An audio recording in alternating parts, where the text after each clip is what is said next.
ये है बनारस, जिसे हम काशी के नाम से भी जानते हैं।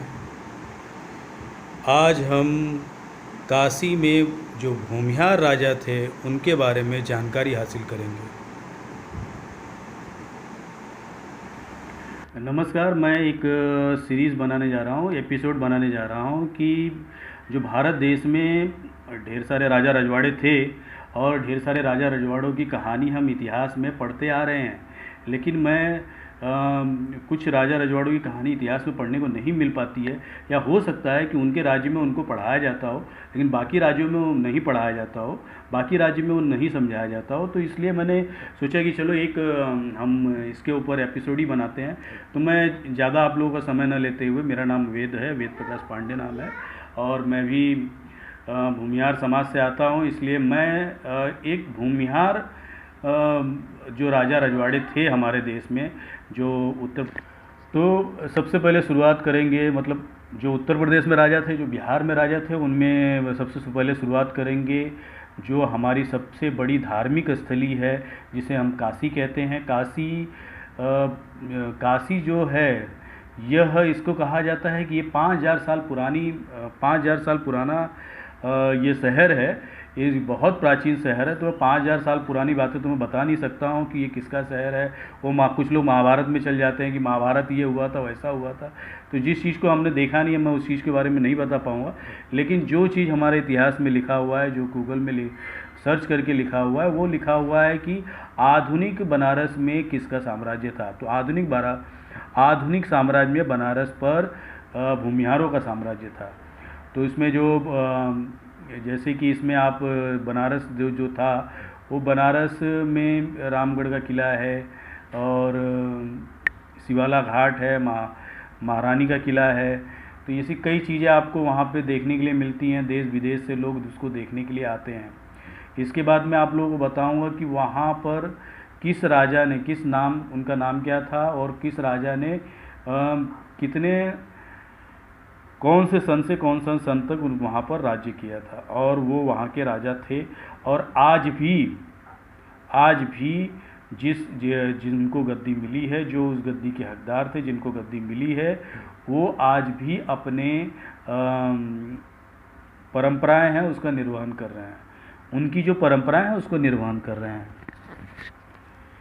इसी की मैं सीरीज़ बना रहा हूँ कि इसमें देखिए कि एक भूमिहार जाति भी है। भूमिहार शब्द सुनते ही अगर आप दूसरे राज्यों में जाएंगे तो उन दूसरे राज्य के लोगों को भूमिहार शब्द के बारे में कुछ पता ही नहीं रहता है कि इस तरह की भी कोई जाति होती है या कुछ होता है। तो ये इसलिए मैं ये बनाने की कोशिश कर रहा हूँ और उन लोगों तक भी जानकारी पहुँचाने की कोशिश कर रहा हूँ, क्योंकि मैं खुद भी जब से ये गूगल आया है और यूट्यूब आया है, उसके माध्यम से ही मैं जान पाया कि भूमिहार राज्य का भी, भूमिहारों का भी राजा रजवाड़े थे, इनका भी साम्राज्य था। ये भी कहीं ना कहीं राज्य किए हैं।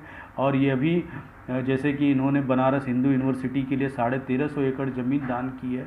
शायद ही आपको पूरे हिंदुस्तान में इतनी बड़ी ज़मीन किसी राजा ने दान की होगी, कि आप लोगों ने सुना होगा। तो यह भी भूमिहारों के बारे में आप जान लीजिए कि इतना बड़ा दिल रखने वाले, और इतना मतलब अपने देश के प्रति, अपने शिक्षण के प्रति इन्होंने इसके साथ ही साथ केवल 1350 एकड़ ज़मीन ही नहीं दी थी, बल्कि कुछ मेरे ख्याल से 3 लाख रुपया नगद भी इन्होंने दिया था उसको, उस जगह को डेवलप करने के लिए। ऐसे तो चंदे तो पूरे देश से सभी जगह से बनारस हिंदू यूनिवर्सिटी के लिए आए थे, लेकिन सबसे पहले जो ज़मीन देने का, मदन मोहन मालवीय को जो ज़मीन देने का कार्य किया था, वो केवल और केवल बनारस के राजा ने किया था, जो कि भूमिहार जाति से आते थे।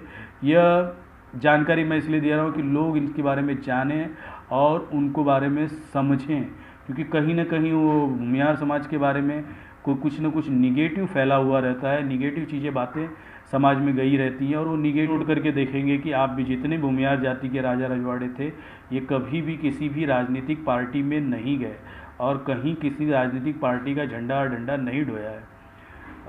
यह भी आपको लिए एक जानकारी है। जो काशी नरेश बने, वो उनका नाम था मनसाराम। उनके जो राज्य का आरंभ हुआ था 1737 से लेकर उनका राज्य समाप्त हुआ 1740 में। इसके बाद दूसरे जो राजा बने वो बलवंत सिंह बने। बलवंत सिंह 1740 से लेकर 1770 तक उनका बनारस पर राज्य था। और उसके बाद बलवंत सिंह के बाद जो राजा बने उनका नाम था चैत सिंह। चैत सिंह 1770 से लेकर के 1780 तक बनारस के राजा थे। और महीप नारायण सिंह 1781 से लेकर के 1794 तक 1794 तक वो वहाँ के राजा थे। महीप नारायण सिंह के बाद जो राजा बने महाराजा उदित नारायण सिंह 1794 से लेकर 1835 तक इनका राज्यकाल था। मतलब इनका वहाँ पर राज्य की इनकी शुरुआत हुई थी 1794 से लेकर, और इनका राज्य समाप्त हुआ था 1835 से। मतलब काफ़ी लंबे समय तक इनका राज्य वहाँ पर चला। उसके बाद हम किसकी बात करेंगे तो महाराजा श्री ईश्वरी नारायण सिंह बहादुर की बात करेंगे, जो 1835 से लेकर के 1889 तक उनका राज्य था। इसके बाद लेफ्टिनेंट कर्नल महाराजा श्री प्रभु नारायण सिंह बहादुर 1889। ये राजाओं को पदवी मिलती रहती थी, महाराजा बहादुर, महाराजा धीराज, ऐसे इस तरह की पदवियाँ भी मिलती रहती थी। उस पदवियों में इन्होंने लेफ्टिनेंट कर्नल महाराजा श्री सर प्रभु नारायण सिंह बहादुर 1889 से लेकर 1931 तक ये बनारस के राजा थे। ये भी भूमिहारी थे। ये जितनी भी राजाओं का मैं नाम ले रहा हूँ ये सभी के सभी भूमिहार थे। और ये भूमिहार साम्राज्य था जिसको हम नारायणी डायनेस्टी भी कहा जाता है, नारायणी साम्राज्य भी कहा जाता है। इसके बाद कैप्टन महाराजा श्री सर आदित्य नारायण सिंह 1931 से लेकर 1939 तक इस बनारस के राजा थे। उनका राज्य शुरू हुआ था 1931 से और उनका राज्य समाप्त हुआ 1939 के। उसके बाद बने इस बनारस राज्य के। बनारस मतलब आप केवल बनारस में केवल वाराणसी मत समझिए, इसमें कुल 11 ज़िले आया करते थे। जब बनारस राज्य था 11-12 ज़िले थे। इसके अंदर आपका मिर्ज़ापुर भी था, इसके अंदर आपका जौनपुर था, इसमें आपका कुछ हिस्सा गाजीपुर भी डोमिनेटेड था। ये गोरखपुर तक फैला हुआ था। और यहाँ पे चंदौली का कुछ हिस्सा हो गया, वह भी बनारस राज्य के ही राज्य में आता था। आप बनारस से केवल आप वाराणसी से संबंध मत लगाइए, बनारस साम्राज्य तो काफ़ी दूर तक फैला हुआ था। इसके बाद जो आखिरी राजा बने उनका नाम था डॉक्टर विभूति नारायण सिंह। वो 1939 से लेके 1947 तक राज्य उनका था। उसके बाद से स्वतंत्रता के पूर्व और अंतिम राजा यही थे। इसके बाद 15 अक्टूबर 1948 को काशी राज्य भारतीय संघ में मिला लिया गया था और ये महाराज की मृत्यु सन 2000 में हुई। उसके बाद उनके पुत्र अनंत नारायण सिंह वहाँ के काशी नरेश हैं और यह जो भी बनारस के राजा की परंपराएं थी उसका निर्वहन कर रहा है। क्या होता था कि मैं कभी भी YouTube में देखो तो केवल और केवल पुरानी बातें वहाँ पर बताई जाती थी, लेकिन आधुनिक वाराणसी का जो इतिहास था वो कभी मैं बहुत कम देखता था। तो यह सारे भूमिहार राजा थे जिन्होंने यहाँ पर राज्य किया था। ये इनके साम्राज्य के राजा थे। और इसके बाद से आप वहाँ पर जाएंगे तो आप देसी विदेशी कई देश विदेश से वहाँ पर लोग आते हैं और वहाँ पर वो लोग उस काशी विश्वनाथ जी का दर्शन करते हैं और रामनगर के किले को देखने जाते हैं, महारानी पैलेस देखने जाते हैं। तो कई जगह वो इस चीज़ में इनके जो हमारी हिंदू संस्कृति के बारे में जानने के लिए भी जाते हैं और वहाँ उनको ये सारी चीज़ें वहाँ देखने के लिए भी मिलती है।